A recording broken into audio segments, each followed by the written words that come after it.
Welcome to Brave Science. Today we're going to talk about the Philosopher's Stone. Let's get started. Now, the Philosopher's Stone, as you all know, is said to turn base metals into precious metals. In the most famous example, it's said to be able to turn lead into gold. Now, I don't know so much about that, but I do believe that the Philosopher's Stone is real. I do believe that. In my experience, I have found that when multiple sources describe the same subject, they are usually describing something that is true. There might be a little bit of an exaggeration, but you know what? That's fine. People get a little worked up and they exaggerate. Nothing wrong with that. You investigate for yourself and you see what your forefathers, what your ancestors, what your people who came before you, what were y'all talking about? So I'm going to tell you the reasons why I believe the Philosopher's Stone is real. First of all, did you know that the Japanese knew of the Philosopher's Stone? Yeah. They call the stone something different. But actually also they know that there are two stones. There's the red one and the white one. They call them the tide jewels. In fact, my favorite Japanese story about Tamatori Hime, Princess Jewel Thief, has to do with the stones. I'm gonna show you a picture of,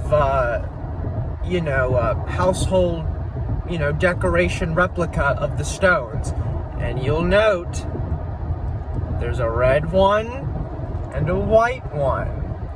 And they're called the tide jewels because it's said that the one who controls these jewels is able to influence the tides of Japan, and that they fulfill wishes, wish-fulfilling jewels. Okay.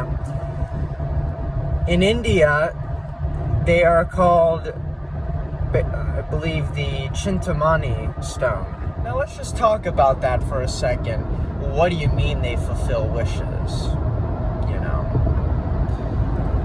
Well, just get the pull out of your butt for a second and just think about it. Let's just say the Philosopher's Stone was real and it could be used to make gold. Well, gold can be used to purchase things, if you're of that certain disposition, to bribe people. There's a lot that you can do with gold. And you can fulfill a lot of your wishes with gold. Not all of them, but quite a lot. So that just seems like a poetic way of saying, yeah, you can probably get whatever you want.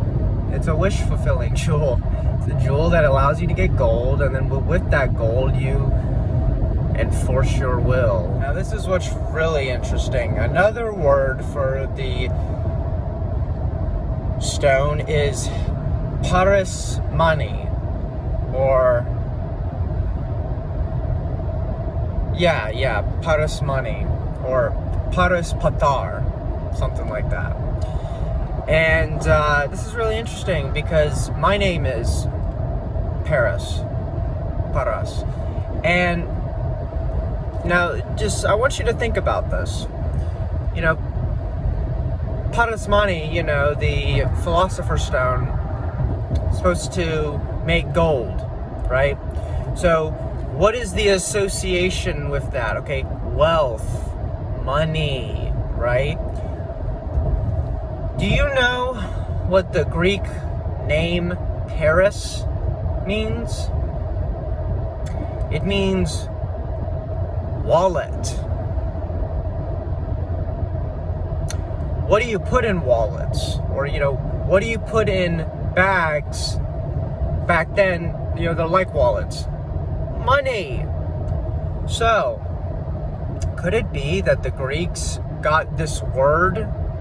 Because in language, we get words from other lands, other languages all the time.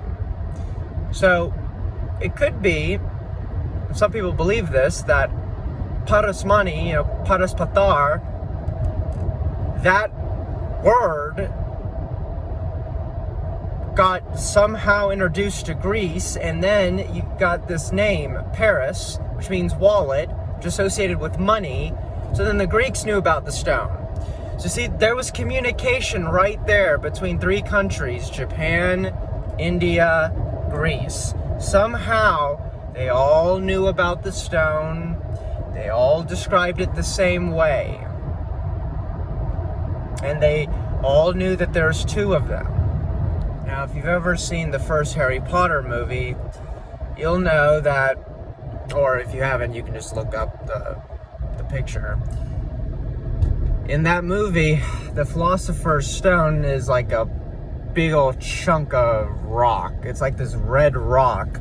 Well, that's not exactly what the real stone looks like. The real stone is more like a dust. And it's said that when you put some of that red dust into your wine and you drink it, over time it's supposed to like make you younger and healthier and so forth. And if you put it in the soil where there's, dead plants, it will revive the dead plants. And there's other things said about it. And, these could be exaggerations.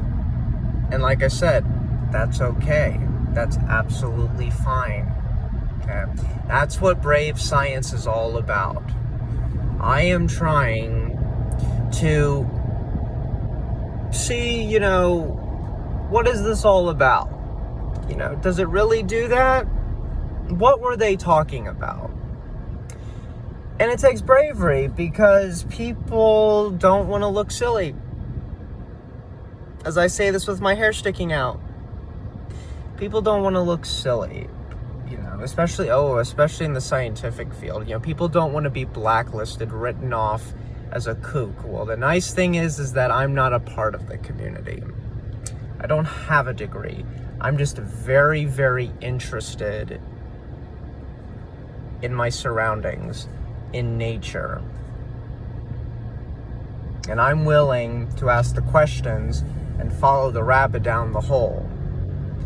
Because I don't have any, competing interests or something like that.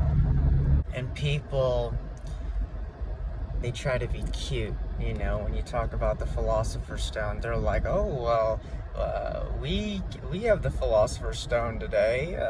We have nuclear reactors where gold can be made. Yeah, that doesn't help me, does it? That doesn't help the average guy, does it?